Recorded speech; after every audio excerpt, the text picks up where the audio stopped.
Alright guys, welcome back to the channel. This week we will be reviewing Frank Herbert's Dune Messiah. So if you guys have been enjoying these book reviews, please don't forget, like, share, subscribe, and hit the notification bell so you do not miss a video. So don't forget to follow me on social media. On Instagram, I am Riley Murray Book Reviews, and on Twitter, I am Riley T. Murray. I will leave links to each of those accounts down in the description if you want to go and follow them. If you guys have books you want me to do reviews on in the future, please do not be afraid to leave them either down in the comments or you can comment them to me on my social media pages as well. So if you guys missed my last book review, which was my review for Ernest Cline's Ready Player 2, I will leave a card up in the corner so you guys can go back and rewatch that video. If you guys missed my first Dune review, I will also leave a link to that so you guys can get caught up on the series and you're not completely lost as far as what's happening within this book. As always, format for the book review is summary of the story, pros, cons, and then my final thought and ranking. With all that out of the way, let's hit the intro.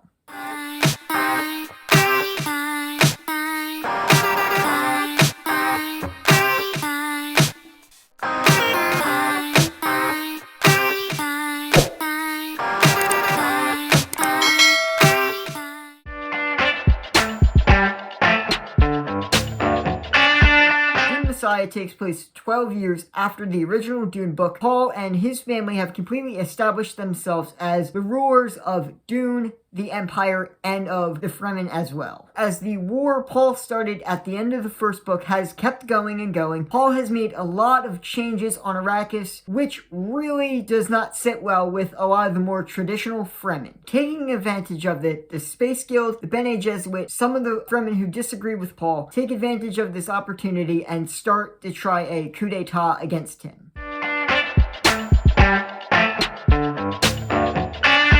Okay guys, so coming to the pros section here, the first pro, again, is Paul. Again, Frank Herbert does an incredible job writing Paul. He makes him still completely relatable as a kid who has been thrust into this responsibility position and he is completely ready for it. But in this book, we see how that really has affected Paul. Because this entire book, Paul is constantly saying like he's tired of everything. He wants to end this war as fast as possible. Again, this just puts another layer of relatability onto Paul that wasn't necessarily there in the first book, but it really benefits the second book for it being there. So I really give a lot of credit to Frank Herbert for keeping Paul super relatable while giving us a really good look at his psyche without completely changing the character entirely. It still feels like the same Paul from the first book, and it's just an added layer of complexity that Herbert ends up giving Paul, and the story is all the better because we're seeing how this responsibility has really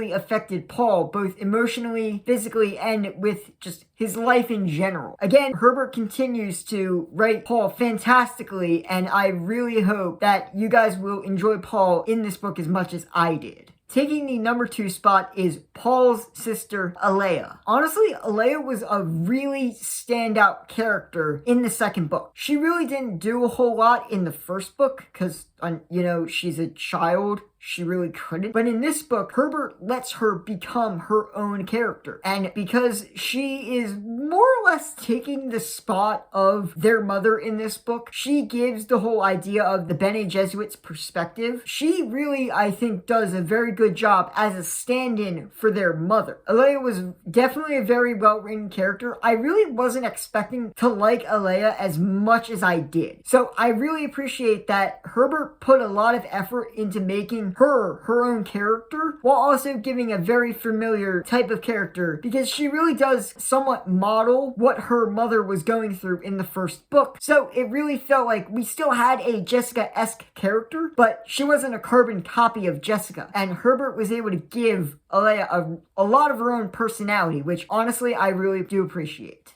And also, I really do like the interactions between the Gola of Duncan Idaho, which I'll get to in a second, and her. It is really good to just see her interacting with Duncan because it's a really good dynamic that really does bring a lot of interesting ideas into this book. So again, I really like how Herbert was able to give Alea such a familiar type of role, but still give her a lot of her own storyline and agency. And I feel like the book's a lot better for it.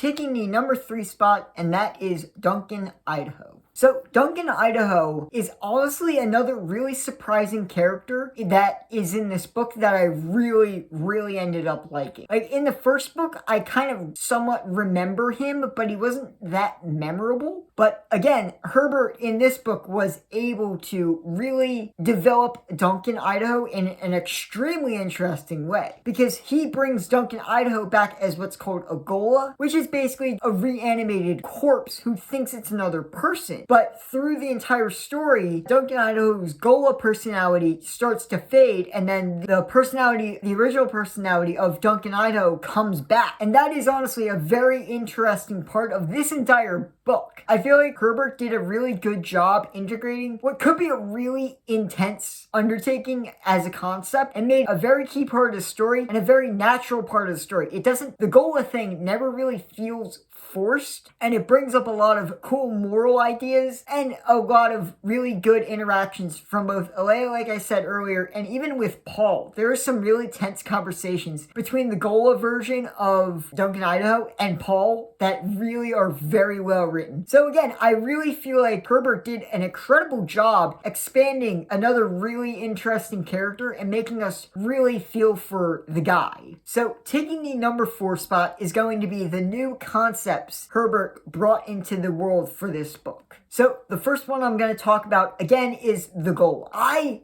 love this concept. It's a reanimated corpse that thinks it's someone else, but has the capacity to remember its old life. Such an awesome, moral concept, and just a really good concept in general. And again, I really liked how Herbert made it such an integral part of the story, but it never really felt forced. It felt super interesting. It felt like it belonged in the world. It never really felt out of place. So I really give Herbert a lot of credit for creating such a seamless integration of a really cool concept into his second book. So the second new concept that Herbert brings into this book specifically is face dancers. To me at least, they weren't as memorable as the Gola, but I still really like them as concepts. They're basically shape-shifting chameleons. So I really do like the concept, even though they were still integrated really well into the book. I just think maybe Herbert underused them in this book and focused on the Gola, but that's maybe probably just my opinion. But I still really do like the idea of the face dancers, but they weren't as impactful or as memorable as the Gola were.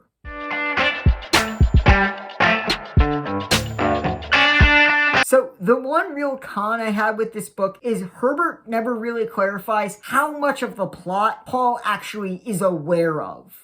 I don't know if it's just me and I didn't really understand Herbert's writing too much, but it's really confusing to figure out how much of the plot to take him down does Paul even know about. It's kind of clear to me that he knows something, but it's never really strictly clarified how much Paul actually knows. So I kind of wished Herbert had taken a minute or two, say, okay, this is how much Paul actually knows of the plot, because it's implied that he knows a bit, but it's never really stated how much. And it kind of more annoyed me than anything else, because I'm reading through Paul's parts of the book. I'm like, okay, how much of this do you know about and how much don't you? Again, this probably was just me reading the book. I wish Herbert had clarified again how much he actually knew of it and how much he was just kind of reacting to it as it happened. The plot is very well written as far as that goes. I just really wish Herbert would have clarified how much Paul actually knew of it as it was happening.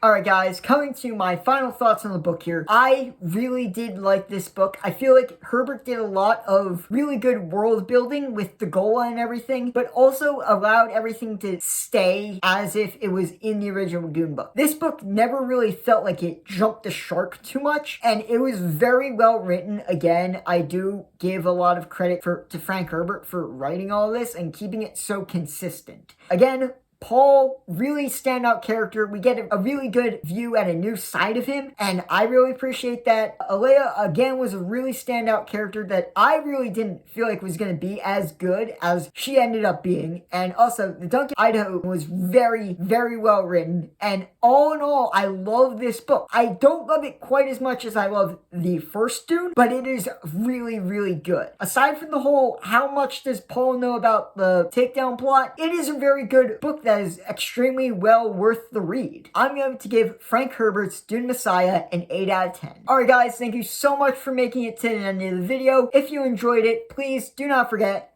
like, share, subscribe, and hit the notification bell so you do not miss a video. So if you guys want to follow me on social media, on Instagram, I am Riley Murray Book Reviews, and on Twitter, I'm Riley T. Murray. I will leave links to both of those accounts, again, down in the description if you want to go and follow them. So if you guys have books you want me to do reviews on in the future, please do not be afraid to leave those down in the comments. Also, down in the comments, if you want to discuss Dune Messiah, feel free to do so. All I'm going to ask you is please do not have any spoilers in your comments, but you guys are free to discuss your own thoughts on Dune Messiah if you've read it. Just please don't spoil anything. Alright, so next week we will be doing Neil Shusterman's Thunderhead. Alright guys, I hope you have a great weekend, and don't forget, keep on reading, and I will see you next video.